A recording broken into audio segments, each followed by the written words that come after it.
मैंने तुम्हें शक्ति इसलिए दी है कि तुम अपनी रक्षा कर सको। दूसरों को कष्ट देने के लिए अपनी शक्ति का प्रयोग कभी मत करना।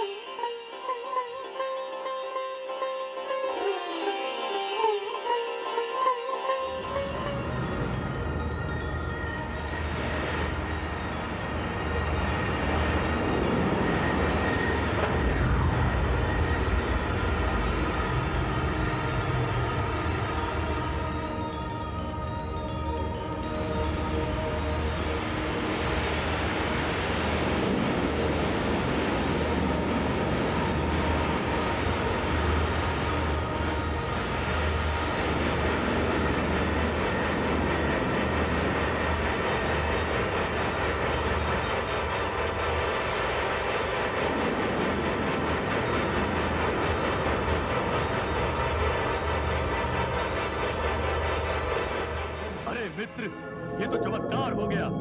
हाँ, माँ शक्ति ने प्रसन्न होकर हमें शक्ति का वरदान दे दिया। अब हम शक्तिशाली हो गए हैं। हमें किसी का भय नहीं। हमें इच्छा मृत्यु का वरदान मिला है। हमारी इच्छा के बिना हमें कोई नहीं मार सकता। तो फिर ये जल के जीव जंतु हमारा क्या बिगाड़ लेंगे? मित्र, एक काम करते हैं, हम जल के अंदर उतरकर इन भयानक जीव जंतुओं के बीच जाकर माँ शक्ति के दिए हुए वरदान की परीक्षा लेते हैं। हाँ मित्र, चलो चलो।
हाँ मित्र मधु। अरे हम तो सचमुच शक्तिशाली हो गए। हाँ मित्र, हमने जल के इतने भयानक जंतु को मार गिराया। हाँ मित्र, अब जल का कोई भी जीव हमारे सामने आने का साहस नहीं करेगा। हाँ मित्र, अब हमें इस कान में निवास नहीं करना चाहिए। ठीक कहते हो बंधु, अब हमें कोई उत्तम स्थान चाहिए। उत्तम स्थान? ठीक कहते हो मित्र, क्यों ना इस सोए हुए विष्णु को हटाकर इस शेषनाग की शैया पर अपना अधिकार कर ले। हाँ हाँ हाँ हाँ, बड़ा ही उत्तम विचार है बंधु, आओ।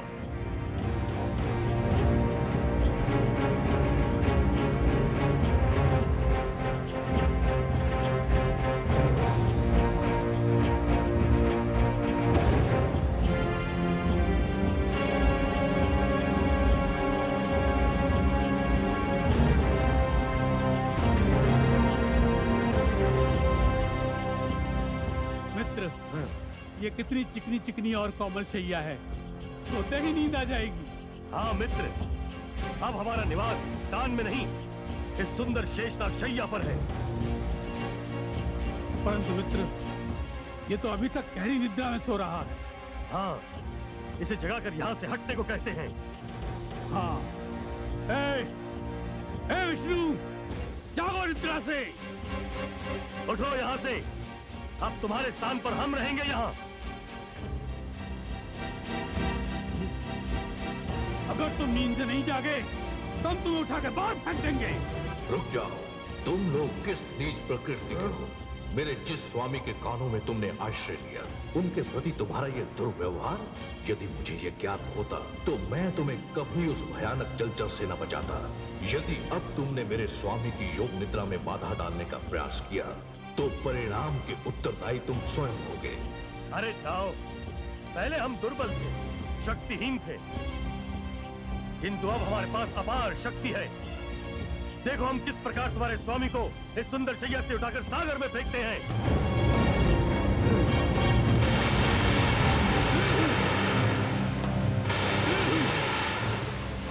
अरे मित्र, ये तो अग्नि की वर्षा कर रहा है। हाँ मित्र, इसके पास भी शक्ति है, इसे हम बाद में निपटेंगे। चलो कोई और स्थान ढूंढते हैं। हाँ मित्र, यही उचित रहेगा।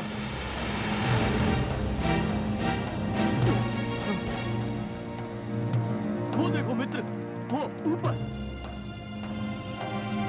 है ना देखने की वस्तु। सत्य कहा मित्र, ये तो उससे भी उत्तम स्थान है। चलो वहीं चलते हैं। हाँ, चलो, इससे तो बाद में निपटेंगे।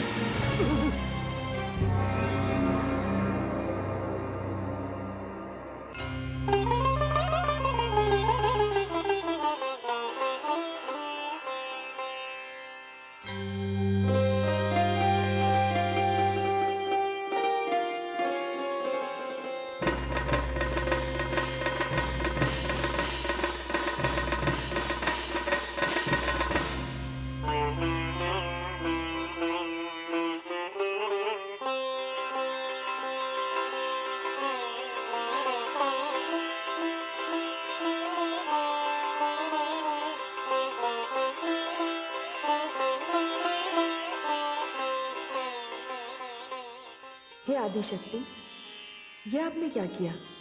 आपने दैत्यों को इच्छा मृत्यु का वरदान दे दिया। महादेवी, मैं माता हूँ। मेरी संतान जब भी मेरा आह्वान करेगी, मुझे जाना होगा। वो मुझसे जो भी वरदान मांगेगी, मुझे देना पड़ेगा। मेरे लिए तो देवता, दानव सभी एक समान है, सत्य है। किंतु हे माँ शक्ति, आपने इस वरदान का परिणाम सोचा है? वो दोनों दैत्य मधु और कैटभ अपने ही जन्मदाता पर आक्रमण कर बैठे। यदि शेषनाग न होते और भगवान विष्णु की योग निद्रा टूट जाती तो अनर्थ ही हो जाता। किंतु हे आदिशक्ति, अब वो दोनों दैत्य ब्रह्मा जी की ओर बढ़ रहे हैं। बढ़ने दीजिए। महादेवी, मैंने उन्हें इच्छा मृत्यु का वरदान दिया है, क्योंकि उनकी इच्छा से ही उनकी मृत्यु तो अवश्य होगी। और हे महादेवियों, ब्रह्मा जी तो ब्रह्म के अंश हैं। हे माँ शक्ति, उनके पास तो कोई शस्त्र नहीं है, और शस्त्र के बिना ऐसे दो शक्तिशाली दैत्यों का सामना वो कैसे करेंगे? आप चिंतित न हो महादेवी, मैंने उन दोनों दैत्यों को शक्ति दी है, किंतु शक्ति के साथ साथ मैंने उन्हें चेतावनी भी दी है। यदि उन्होंने शक्ति का अनुशासन भंग करने का प्रयास किया तो शक्ति मेरा स्वरूप है, शक्ति मेरी आज्ञाकारिणी है। मैं जिस किसी को भी शक्ति देती हूँ उसके पास वो मेरी धरोहर होती है। जो भी मेरी इस धरोहर के साथ दुर्व्यवहार करता है तो मैं अपनी ये धरोहर उससे छीन लेती हूँ। शक्ति मेरे लिए एक ऐसी डोरी है जिसका एक ही छोर है और वो छोर मैं जब चाहूं खींच लेती हूँ। प्रारंभ चाहे किसी के भी हाथ में हो, अंत मेरे हाथ में है। अब आप देखती जाइए कि ब्रह्मलोक में क्या होता है।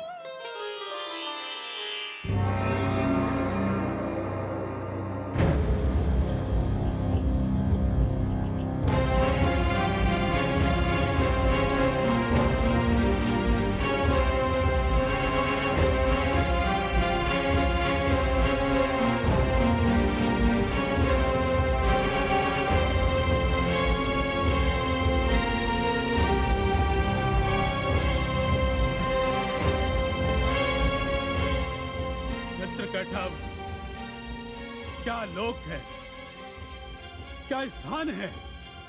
हाँ मधु, ये अकेला व्यक्ति इतने बड़े स्थान में और इतने सुंदर आसन पर बैठा है, और इसके हाथ में तो कोई अस्त्र शस्त्र भी नहीं है। हाँ मित्र, ये स्थान हमारे लिए बहुत ही उपयुक्त है। यदि ये स्थान हमने अपने अधिकार में कर लिया तो कुछ दिनों पश्चात हम विष्णु से शेषनाग का आसन भी छीन लेंगे। क्यों ना इसे उठाकर सागर में फेंक दें? नहीं मित्र, पहले इसे हम जगाते हैं। यदि ये हमारे साथ युद्ध करने को तैयार हुआ तो हमें पता चल जाएगा कि इसमें कितनी शक्ति है।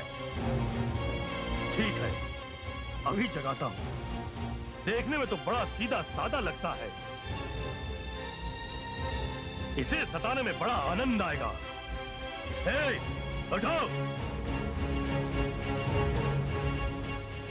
अरे, सुना नहीं तुमने? तुमसे कह रहा हूं, उठो!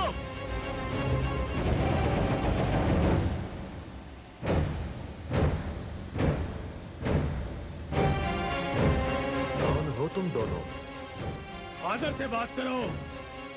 उठो, हमें प्रणाम करो, फिर हमारे साथ युद्ध करो। तुमसे युद्ध करूं? क्यों युद्ध करूं? पहले अपना परिचय तो दो। पहले तुम अपना परिचय दो। मैं? मुझे नहीं जानते? मैं ब्रह्मा हूं। ये मेरा लोक है। मैं भाग्य विधाता हूं। भाग्य विधाता? अब हम तुम्हारे भाग्य विधाता हैं। ये लोक तुम्हारा था, अब हमारा है। आसन से नीचे उतरो और हमारे साथ युद्ध करो। मैं कैटअप और ये मधु है। ये समय मेरे ध्यान का समय है, इसलिए तुम दोनों यहां से चले जाओ। जाओ।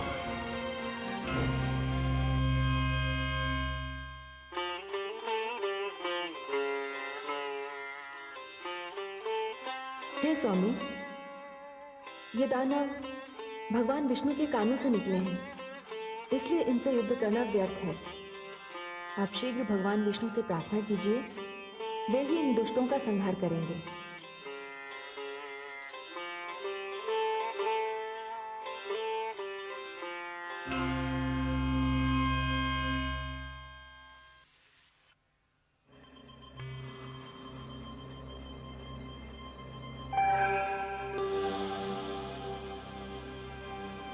मैं तुमसे अंतिम बार पूछता हूं, आसन से नीचे उतर के हमारे साथ युद्ध करोगे या नहीं?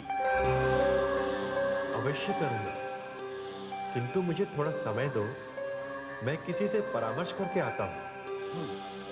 सुना मित्र मधु, ये हमसे समय मांग रहा है। क्या करें? इसे समय दे दो मित्र। यदि ये भाग गया तो? यदि ये भाग गया तो ये लोक हमारा हो जाएगा, ये स्थान हमारा हो जाएगा। और यदि ये युद्ध में हमसे मारा गया तो भी ये स्थान हमारा होगा। इसे समय दे देना चाहिए मित्र। ठीक है। सुनो, क्या नाम बताया तुमने अपना? अरे हाँ, ब्रह्मा। जाओ, हम तुम्हें 1 प्रहर का समय देते हैं। बड़ा उपकार किया आप दोनों ने।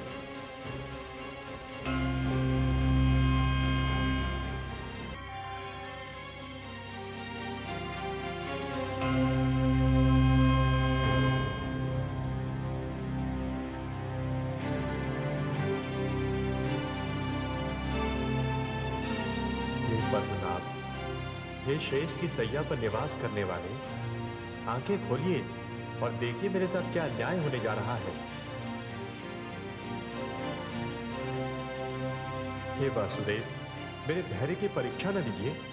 मधु और कैटव नाम के 2 दैत्यों ने मेरे ब्रह्मलोक पर अपना अधिकार कर लिया है और वो दोनों मुझे युद्ध के लिए चुनौती दे रहे हैं।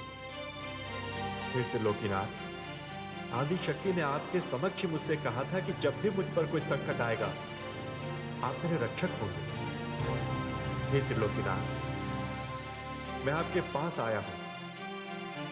मेरी रक्षा कीजिए हे पालनकर्ता, मेरी रक्षा कीजिए।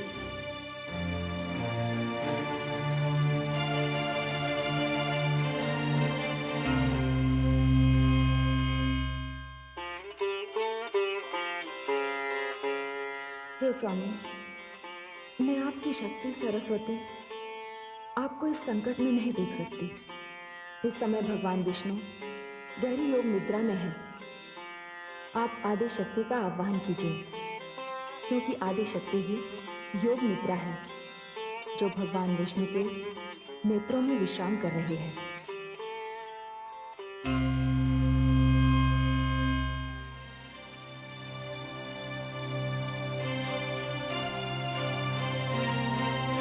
हे आदि शक्ति, आपके आदेशानुसार ही भगवान विष्णु के समक्ष अपनी रक्षा के लिए खड़ा हूं। वो विष्णु जो सारे संसार की अपने रक्षा कवच के अंतर्गत रक्षा करते हैं। यदि आपने इनको निद्रा के वश में कर दिया तो मेरी क्या गति होगी?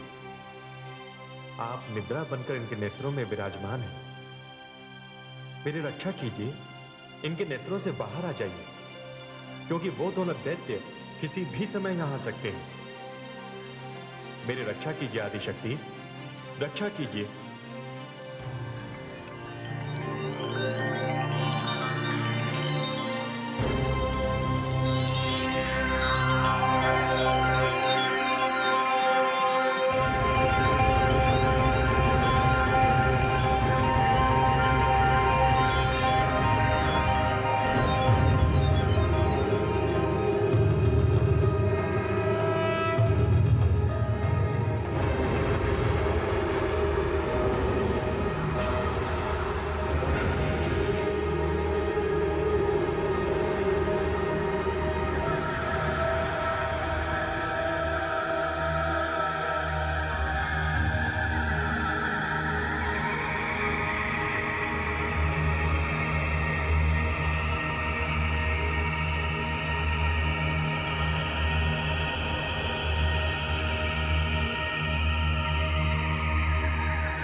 प्रजापति आप?